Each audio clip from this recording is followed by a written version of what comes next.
Assalamualaikum warahmatullahi wabarakatuh.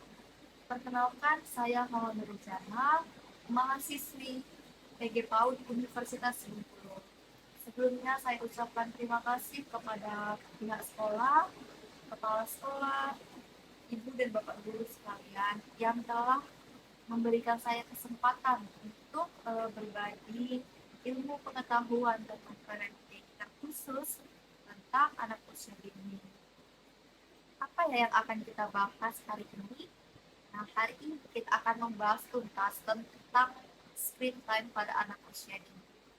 Screen time tentu sudah tidak asing lagi gitu ya bagi ibu-ibu sekalian. Screen time itu adalah waktu layar. Jadi banyaknya waktu yang digunakan untuk menggunakan teknologi digital seperti gadget, handphone gitu ya, laptop, televisi maupun media digital yang lainnya.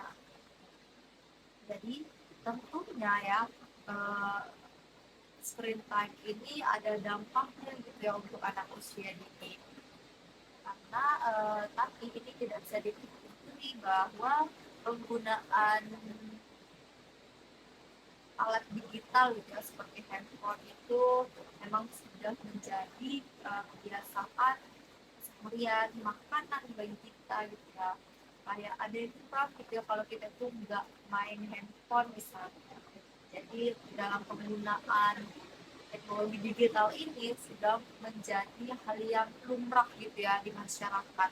Jadi bukan lagi dianggap sebagai hal yang wow gitu ketika kita menggunakan uh, alat-alat digital seperti handphone itu yang canggih saat ini. Dan penggunaan handphone ini pun bukan hanya digunakan oleh orang-orang dewasa dan remaja saja pada saat ini, seperti anak-anak usia dini dari mereka usia 1 tahun atau bahkan belum gitu ya, belum 1 tahun udah dipegangin nih sama handphone sama orang tuanya gitu ya. Padahal itu ada dampak loh untuk anak usia dini. Tapi memang pada saat ini tidak dipungkiri bahwa kita semuanya menggunakan teknologi digital gitu ya. Karena memang penggunaan teknologi digital ini juga memiliki manfaat ya, selain mempermudah kita menerima informasi, kita bisa melakukan komunikasi dari jarak jauh. Tentunya penggunaan media digital sangat memberikan banyak manfaat. Tapi tidak dipungkiri penggunaan media digital itu juga memiliki dampak negatif, terutama pada anak usia dini.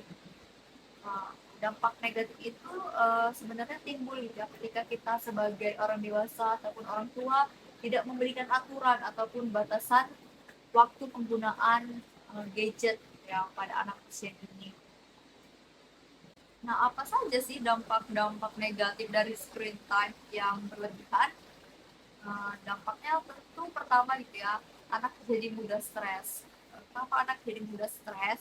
Karena adanya kecanduan itu tadi ya, ketika anak kecanduan menggunakan gawai, menggunakan gadget, mereka itu ada yang kurang gitu kalau mereka itu nggak megang handphone ya, megang gadget. Jadi ketika itu bisa menyebabkan anak itu mudah stres. Kemudian meningkatnya obesitas. Kenapa bisa terjadi gitu ya meningkatnya obesitas ini?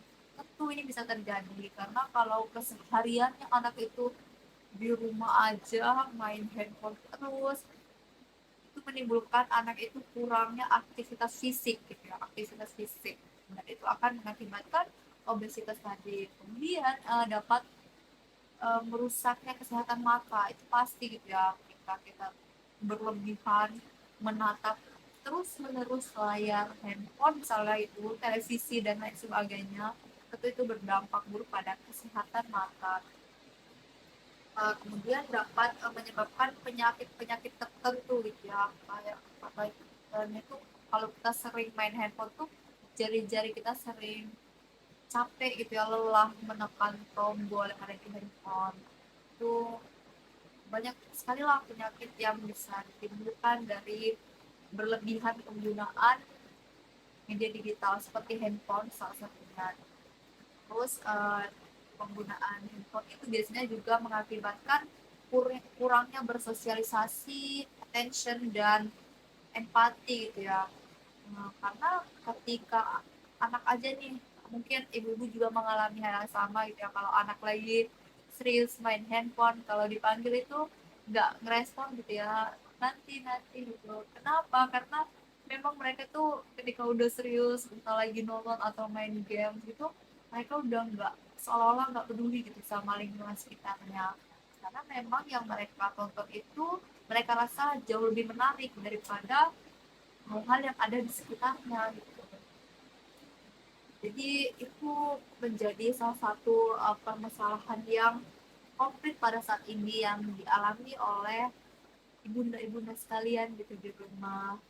Tapi sebenarnya itu kembali lagi kepada kita gitu ya, sebagai orang dewasa atau orang tua, bagaimana kita memberikan aturan, memberikan batasan waktu anak itu dalam menggunakan handphone, dalam menonton televisi dan lain sebagainya. Nah saat ini di media sosial lagi panas-panasnya nih, lagi trendingnya tentang overstimulation. Apa sih hubungannya screen time dengan overstimulation ini? Overstimulation ini adalah penerimaan informasi yang diterima oleh anak usia dini, baik itu dari indera penglihatannya maupun indera pendengarannya, yang padahal informasi yang mereka dapatkan itu sebenarnya belum sanggup gitu ya untuk mereka terima sesuai dengan usia mereka. Karena memang usia yang dianjurkan seperti usia di bawah 1,5 tahun itu, bahkan mereka itu cuma direkomendasikan untuk video call. Kenapa video call itu masih direkomendasikan di usia segitu? Karena dalam video call itu masih adanya interaksi balik. Interaksi balik, nah, tapi itu juga nggak boleh berlebihan. Kemudian di usia 2 tahun sampai 5 tahun itu dianjurkan tidak lebih dari 1 jam. Nah mungkin di sini kita sebagai orang dewasa atau orang tua bisa memberikan batasan waktu gitu kepada anak. Batasan waktu misalkan dalam satu hari itu 40 menit atau dalam satu hari itu 30 menit saja.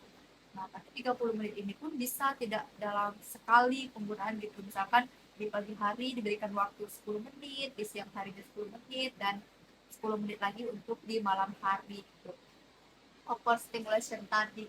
Nah, ada dokter anak usia dini mengatakan telah melakukan penelitian gitu ya terhadap 2 tontonan.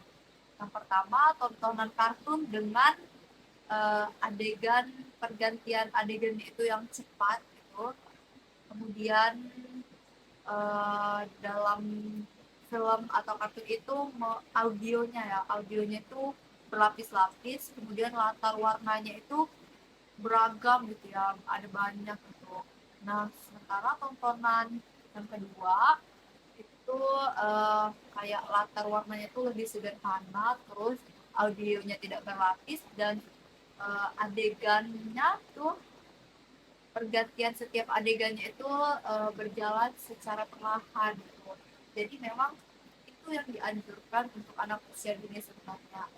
Jadi mereka tuh tontonannya itu masih sederhana gitu, karena memang mereka belum mampu gitu menangkap hal yang secepat itu, karena anak usia dini sebenarnya ini belum paham gitu ya terkait konsep.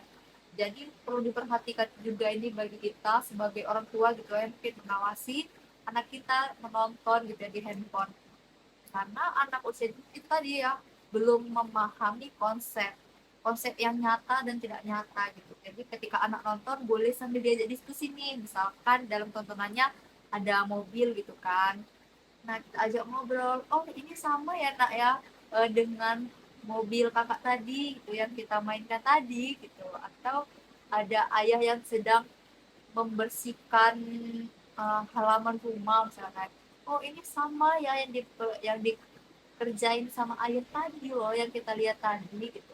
Jadi di situ kita sambil mengajarkan kepada anak konsep gitu ya, konsep nyata dan tidak nyata. Karena anak usia dini, apalagi usia masih 1,5 tahun, belum sampai 2 tahun gitu ya, mereka tuh memang belum paham konsep yang nyata dan tidak nyata. Jadi mereka tuh masih bingung, yang mereka tonton tuh yang bergerak itu, yang benda itu nyata atau bukan, itu mereka belum tahu. Jadi perlu juga itu kita ajarkan kepada anak-anak kita.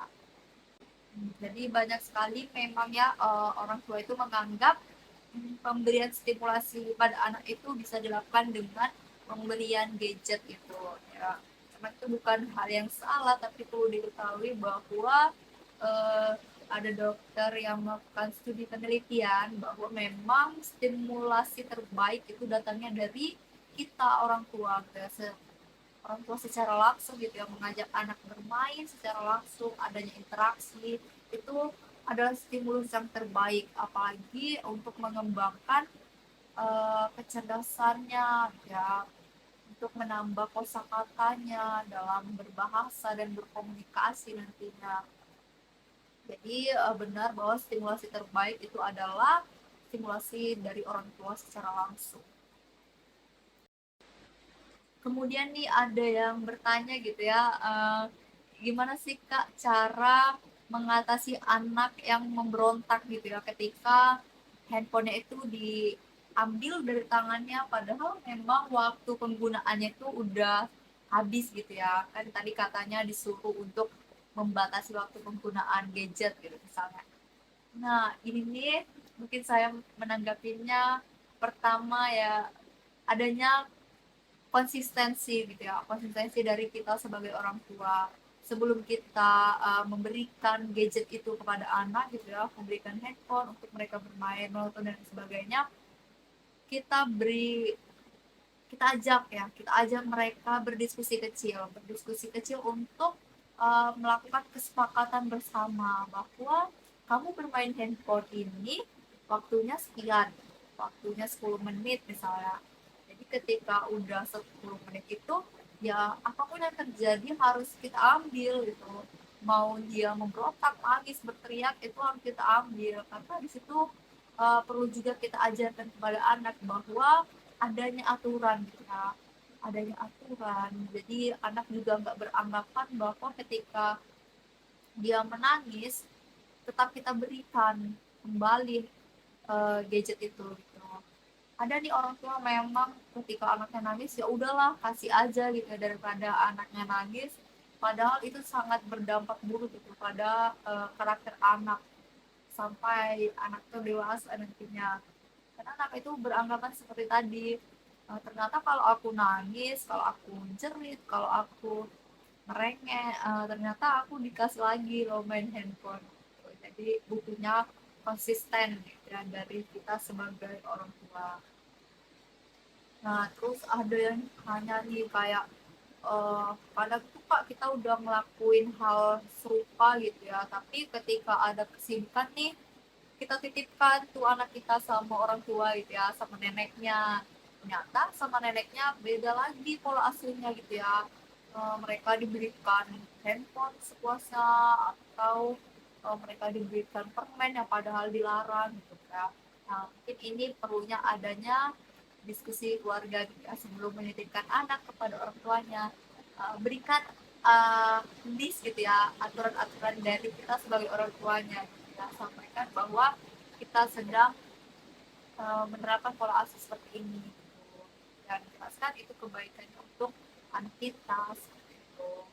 Mungkin orang tua kita juga akan mengerti terkait hal itu. Nah, mungkin dalam kesempatan kali ini hanya itu yang saya ingin berikan gitu, terkait ilmu tentang screen time pada anak usia dini. Kalau ibu atau teman-teman sekalian ingin berdiskusi lebih lanjut dengan saya, boleh hubungi saya melalui sosial media saya. Terima kasih. Assalamualaikum warahmatullahi wabarakatuh.